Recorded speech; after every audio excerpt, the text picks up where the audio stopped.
Votre président de la République, lorsqu'il prête serment, allez lire la Constitution à l'article 75.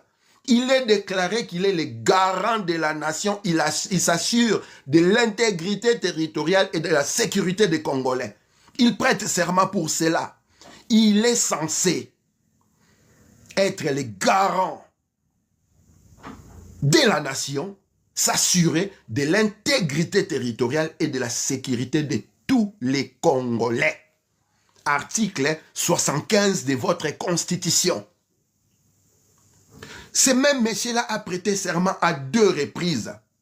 Lorsqu'il vient vers vous pour vous dire que cette constitution-là a été écrite par les étrangers et pour les intérêts des étrangers, comment se fait-il qu'à 2 reprises, il ait prêté serment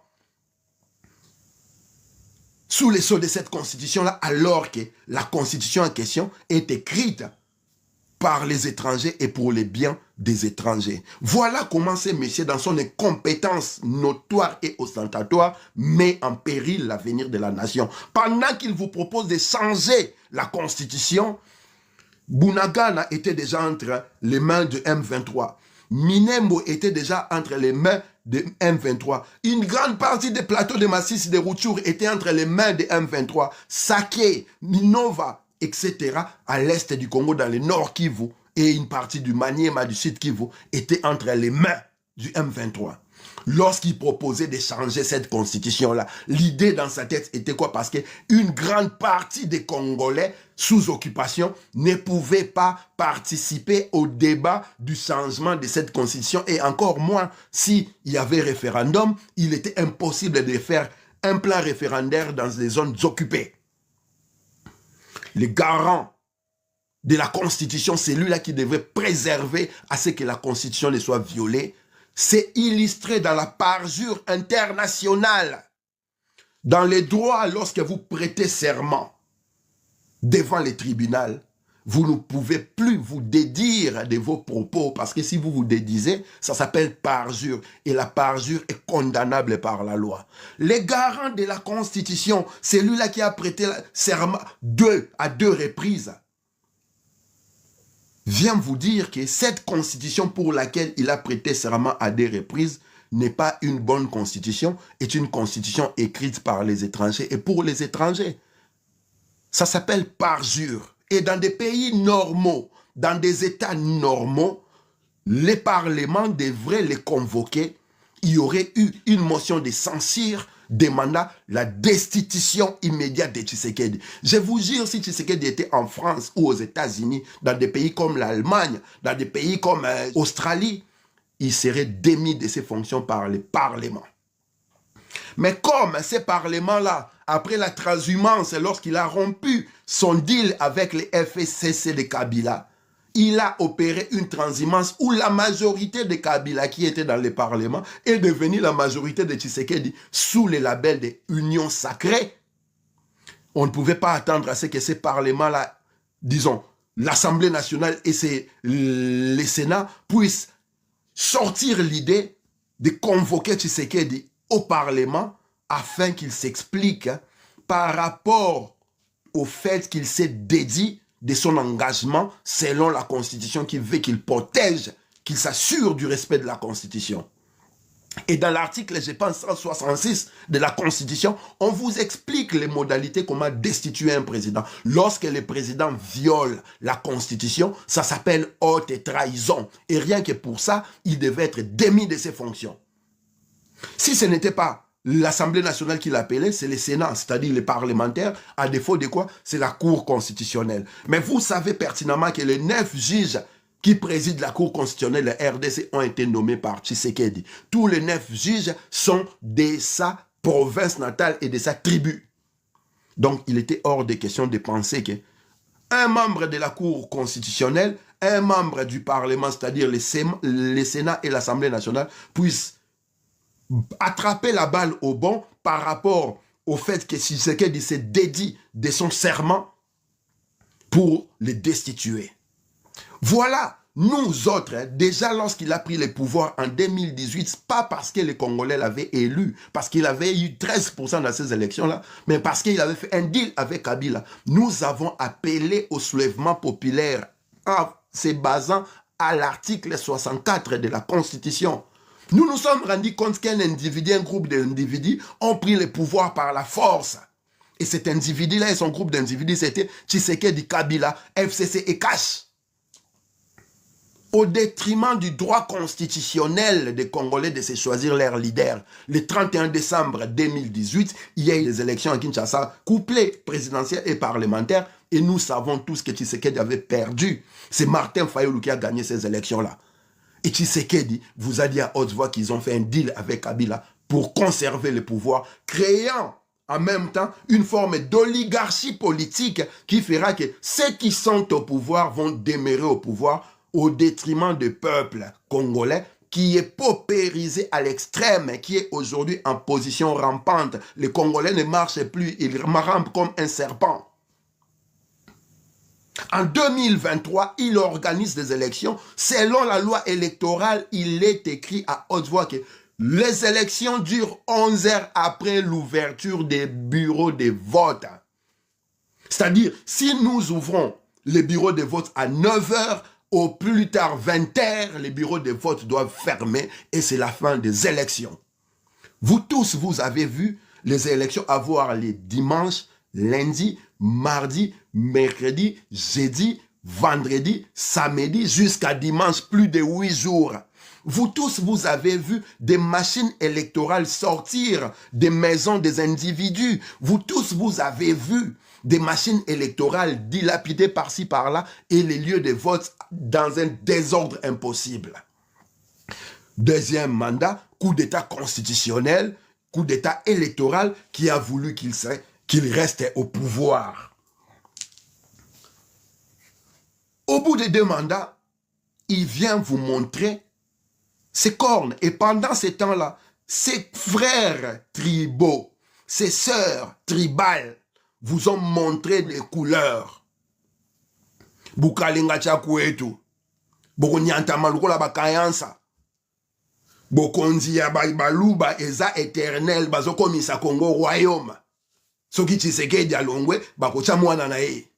Et vous pensez que nous allons rester dans cette forme de dilettantisme, accepter cette forme de médiocrité, nous allons rester dans cette forme d'idiotie au sommet de l'État, nous laisser mater par une portion, une fraction d'une tribu des Congo, alors que le Congo a plus de 450 ethnies. Il était de notre devoir de nous lever. Mais comme je vous dis, nous n'avons pas attendu que Tshisekedi arrive au pouvoir pour que nous soyons levés pour le Congo.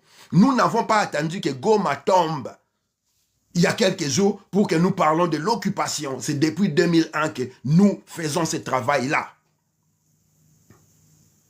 En face de cela, durant les 6 ans au pouvoir que Tshisekedi a eu, il ne s'est pas donné la peine de former des forces armées patriotiques et républicaines qui vont défendre le territoire national, l'intégrité territoriale et la sécurité des Congolais pendant 6 ans.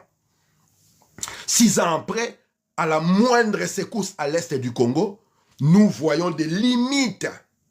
Alors que le commandant suprême est Tshisekedi, le chef de l'État est Tshisekedi, il est dans l'obligation de pouvoir de donner les moyens afin que les armées soient à la hauteur de la grandeur du Congo.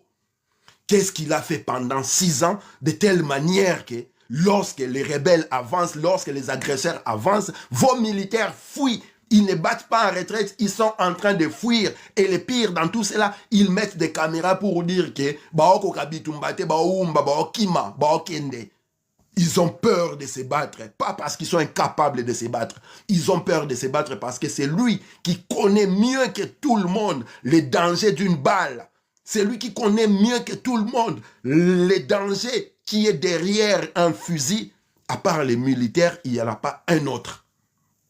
Maintenant, ces militaires-là qui étaient déployés au front n'avaient pas de munitions conséquentes pour faire face à l'agression, n'avaient pas la nourriture nécessaire afin de lui permettre d'être en forme et d'avoir l'énergie pour faire face à l'ennemi.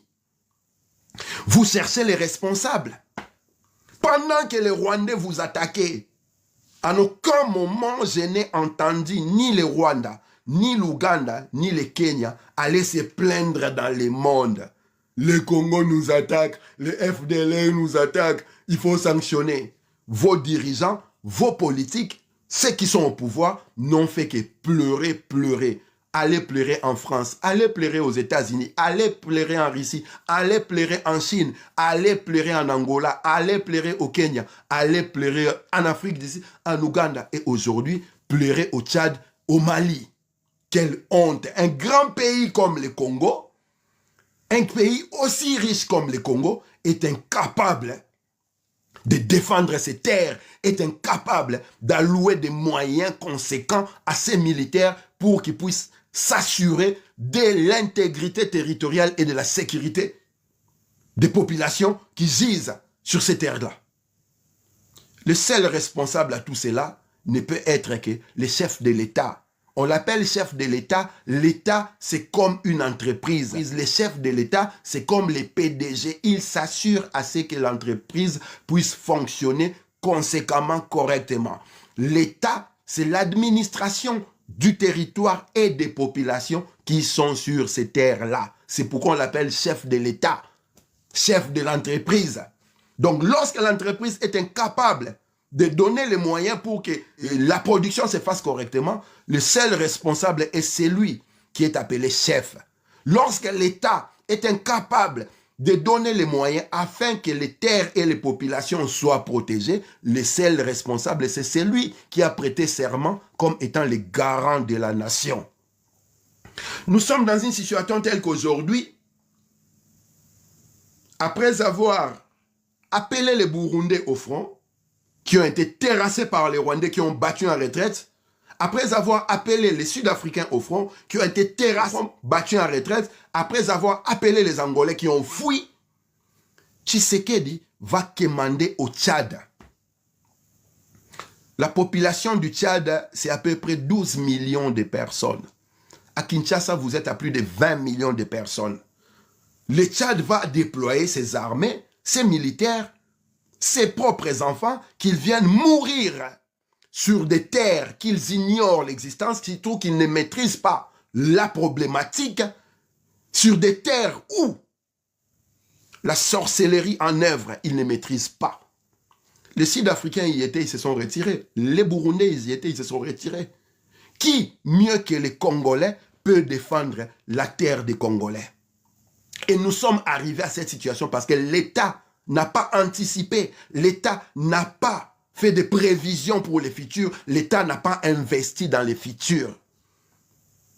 Pour la simple raison que des parvenus qui sont arrivés au pouvoir ne se posaient pas de questions sur la situation du peuple, la situation de nos territoires. Leur seul problème était s'enrichir autant que c'est peu, parce que pour eux, le temps est si bref dans la peau du chef. Voilà pourquoi les bénéfices, ils vont tout encaisser et ne laisser rien dans les caisses de l'État. Et c'est ce qui se passe aujourd'hui. Le Congo est dans une situation où vos dirigeants sont capables de payer 15 000 $ aux mercenaires roumains, français, afin qu'ils viennent se battre au Kivu, alors que des Congolais militaires gagnent moins de 100 $ par mois. Et ceux qui sont payés 15 000 $ ont fui au front. Et vous pensez que celui qui gagne moins de 100 $ va se sacrifier pour protéger un certain monsieur qui vous a montré les Hadès, les fonds abyssales, les profondeurs de l'enfer. Et lorsque les contrats, les accords qu'il a signés avec les Rwanda, avec l'Ouganda, avec le Kenya, avec l'Angola, avec le Burundi, avec l'Afrique du Sud, avec le Soudan et l'Égypte, lorsqu'il montre sa vraie face, qui veut qu'il ne respecte pas ces accords-là, il met les pays entiers dans la mouise. Et les inconscients, les quelques tribaux, ces frères des tribus, viennent vous dire, nous devons nous mettre ensemble pour chasser les occupants. C'est qui a ouvert les frontières congolaises permettant officiellement au Rwanda Defense Force, les forces rwandaises, de pénétrer pour chasser les FDLR à l'est? C'est qui a autorisé les Uganda People Defense Force, les forces armées de l'Ouganda, de pénétrer à l'est du Congo pour attaquer l'ADF Nalu. C'est qui a fait entrer les forces burundaises, angolaises, sud-africaines et les forces kenyanes et soudanaises au Congo? N'est-ce pas Tshisekedi? Lorsqu'il a signé ces accords-là, en quel moment il vous en a parlé? Voilà, pour des raisons sécuritaires, nous allons contracter avec ces gens-là pour remettre de l'ordre à l'Est. Lorsque le ciel lui devient nuagé, parce que nous sommes dans une chronique de fin des règnes, vous voulez nous montrer que vous êtes plus patriotes que nous, que vous aimez nos terres plus que nous, et nous demandez, nous aligner derrière le roi Soleil Félix, que vous avez dit à haute voix, Yonani. Ouyakopé qui sangai n'a changé constitution. Boyato sangana na sima ya mutu. Voilà, vous voulez qu'on se mette derrière ces messieurs-là pour les sauver. Sous prétexte, nous allons sauver le Congo. Mais c'est lui qui a mis le Congo dans la mouise, n'est-ce pas Félix Tshisekedi? N'est-ce pas sa clique tribale qui gravite autour de lui, alors que le roi est nu? Ses courtisans lui faisaient croire qu'il était bien habillé, mieux habillé que la nation entière.